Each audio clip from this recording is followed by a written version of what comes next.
Hi, my name is Cameron Carlos with AnimeOnLocation.tv. I'm here at Ohayocon 2018 with J. Michael Tatum. He doesn't know where he is. He has no idea where he is. That's fine. I don't know either. Where are we? Ohayocon 2018. That sounds right. Alrighty. And so it's been a long time since you and I have had the chance to just be ourselves. It's since it's Ohayocon 2014. How have you been? Good.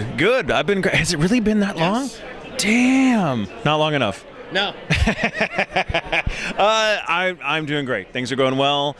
Business is booming. The industry is. I love it. Life is wonderful. I love it. So much has happened since then. I'm now a licensed scuba diver.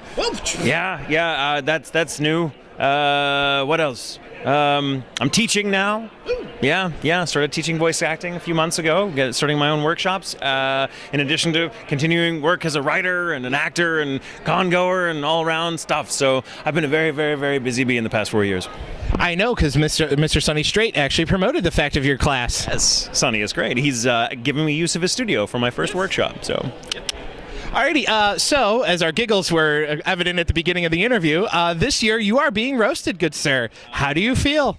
I'm not scared at all. I'm ready for you people. You don't even intimidate me a little bit. I'm prepared to be the best thing about that panel. So just so you know. Yeah, you're going to be there, right? Of course. Oh, yeah, that's fine. You're a very easy act to follow.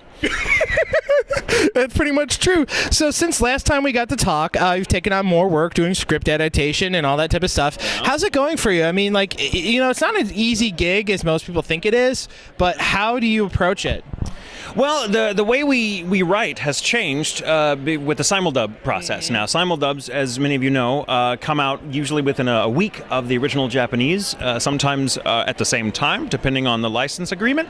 And so writers, whereas we used to have access to the entire finished product from the Japanese, writing each individual episode, we now kind of write it as the Japanese make it and produce it. So we're much more involved in the process. We're much closer to the source in a way. But it also means we have to write much quicker. Because we have to. So when I'm giving, so I used to be given, say, script materials to say, here, write episode 12 of Attack on Titan, and you've got about a week to finish a 23-minute, 24-minute episode, and then turn it in. That's several drafts. Now we have 48 hours. So there's a handful of us writers that have been doing this a long enough time that we're like, okay, go, and we do it, and I love it. So it's interesting. For example, since we've talked, Attack on Titan was the show I wrote along with Tyson Reinhardt, a few others, back in the old style. Right. But when season 2 came out, that was a simuldub, and we had to write that in 48-hour increments, which was crazy. That's when I just kind of go and cloister myself away in a room and write a script for 48 hours and produce what I produce. It's crazy, but I love it personally. I love being that close to the source, and I love being that close to the release in Japanese. It kind of reminds me, when you're talking about that craziness of it, it kind of reminds me of how David Bowie and Queen wrote Under Pressure. They wrote that. There's a lot of pressure. Right, yeah. A lot of pressure. But they wrote that, they accidentally booked the same studio in Sweden at the exact same time and just did that entire week on nothing but cocaine and wine. So it kind of reminds me of that craziness. Yeah, there's a lot of cocaine. Anyway.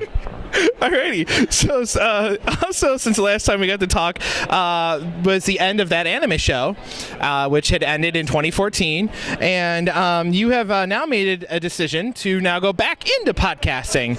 What's in store for that? We tried to come back with that anime show under the Patreon system, and it just didn't work out. So who knows? I don't know, but we'll see what happens. I might try other podcast things. But you keep looking behind me like there's someone over there that keeps looking. I'm looking at your face. You're looking at my face? Yes. Where is my face? My face is right here. You're looking. I'm very confused. I don't know. I look past you and at you. That's weird. You're looking through me. I don't understand where I am. What's going on? Who is this man? But yeah, podcast. I don't know. All right. So, we do giggles when we do these. Again, a show that I love hearing you in always is Black Butler. And you did seasons 3 and 4. Technically 4 was an OVA, but I count it as a season. And then the film, yes, which I need to pick up, to be honest with you, sir.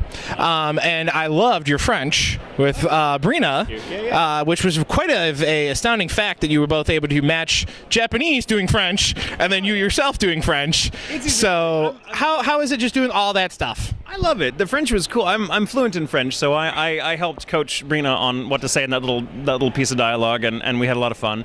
I love doing the OVAs. One of my favorite, Book of Circus Circus is amazing. It's, I think, hands down the best of the seasons. I mean, it's a great show all around, but that is darker and tighter, and just like the other characters, like all the other performers that get to be in it that are with the circus are just amazing. Oh, they're so good. So much awesomeness in that show. But also seeing CL develop as a character and go really dark is one of Brina's best performances, and that is saying something.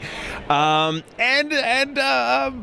of Murder was great because I got to play 2 roles basically, which was really fun. And Brandon got to be in it as one of the murder victims. Which is great. He also played all the cats in Book of Circus. You may not know that. Brandon, my partner, my love, is all the cats in Book of Circus, and he is Phelps in Book of Murder. And then I got to do Book of Atlantic, which was awesome because then you got to see Sebastian finally on camera kick some ass. Yeah. Not just behind the scenes, which is great. Zombie fighting. Like, how awesome was that? I also still love the fact that you got to throw knives at Jason Douglas in season 2. That's always a pleasure. Alrighty. So as for gaming, you've been working a lot with Gearbox and doing Battleborn and projects with them. What's it like working with that great group of people up in Austin when they call you in to do sessions, or maybe just down in Dallas to do the recording down there? Yeah, well, now Gearbox moved to Dallas. They moved to. They may still have an Austin location, but they do their recording in Dallas. So Borderlands 2 was done at Ohayocon, which is Sabbath Studio, but then Gearbox moved down and built their own studio space in Frisco, which is just east of Dallas or north of Dallas, and they started recording us there for Battleborn. A lot of video game work actually gets done in Dallas. Like Smite gets recorded in Dallas, because I've been like 15 separate playable characters in Smite. Like I play Smite, I'm like, oh, there I am, there I am, there I am again. Well, how do I keep getting work? But it's really fun, and the Gearbox people are a treat to work with. One of their engineers is a fellow diver, so we've really kind of bonded. We come in and just alienate everyone else in the room, going, "Oh my God, have you been to Key West and the shipwreck?" And everyone goes, "You guys are whatever," and we just it's so much. Divers have a special bond. Yeah, they do. Yeah. Because scuba is scuba. Scuba is scuba. I actually have to know what it is for work because I have to. I don't do it, but it's part of with the chemical industry. Oh yeah. I guess because okay, that makes sense. I'm not that advanced. Like I just do recreational dives. I'm not like advanced style. I'm not a dive master. Okay. But maybe one day, maybe if I retire from voice acting, I'll become a dive master, or just like a treasure hunter diver. Oh my God. Or be like Jamie Heineman from MythBusters, who's a master scuba diver. Yeah. Well, Brandon's dad is a dive master. Oh. Yeah, he's been a dive master forever. So whenever we go on trips with him, he's like, "Oh yeah, if you guys need help with the tour, I can take this group." It's fine. They're like, "Yeah, please, sir," because like he's usually like more seasoned than the people on the boat. Like my first dive was in my first real open water ocean dive was in Cozumel, which we're going back to in a few weeks, and our dive master on the trip was 17. It's my first dive, and my life is in the hands of someone who I have socks older than. So I was terrified, but he was great because I keep hitting the mic. Get out of my face, Cameron. But yeah, diving, whatever. You don't care. I do care. You don't. I'm talking to them. All right. So another hit show that you got, for a lack of a better word, exploded in is My Hero Academia. How's it been, and how's the fans' reaction been to that? It's weird playing yet another character that I look pretty much just like. It's weird. And he's just me. Like, there's no acting. Tenya's just who I am as a person. You may notice, like, it's my voice. But it's also just my attitude and the gestures. Like, there's a scene, I think it's in season 2, where he does this weird gesture and the camera just pans up to follow his gesture and right back down. It's completely nonsensical, but it's hysterical. And I'm like, that's me. Look at you. If you tie my hands together, I can't have a conversation with you. So yeah. So Tenya, and it's such a great show. Like the rest of the cast is amazing in it. Justin Briner is one of my favorite actors currently to work with because he's got such range and he's so amazing. Also just a good person. But everyone else, old friends and new alike in that show are great because it's just one of the best properties I've got to work on. It's such a powerful story, and it starts lighthearted, but then it goes some really dark places. Yeah, dark places. And what Tenya had to go through in the most recent arc. Was quite a journey. I say, me personally, I need to check it out. Actually, I haven't done any of it yet at all because I need to buy it. I don't stream. I buy. Buy, but you should stream too. Go to Funimation.com to their website. It's like $9 a month. You can watch everything. What are you doing? What are you doing here? Doing interviews. Go and stream.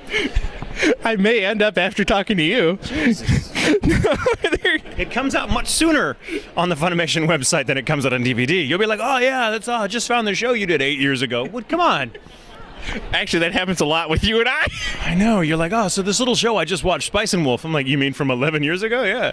Or Samurai 7, your very first ever show that you ever did. 2005, yeah. You're a crybaby. Yeah, I cry a lot in that show. That's just because Bevins was like hurting me. I know. Physically in the booth, like punching my throat and telling me why am I ruining his vision, and so that he just turned the recorded what they got. That's not even really a performance at all. It's more like an exercise in it's like the voiceover equivalent of the Saw movies. You can't escape here unless you do this act. You get in there and Bevan's like, you want to play a game? See how long you can last crying. That's what it's like being a voice actor, boys and girls. Alrighty. Now, are there any upcoming projects you want to talk about that are not behind the pesky NDA wall? No.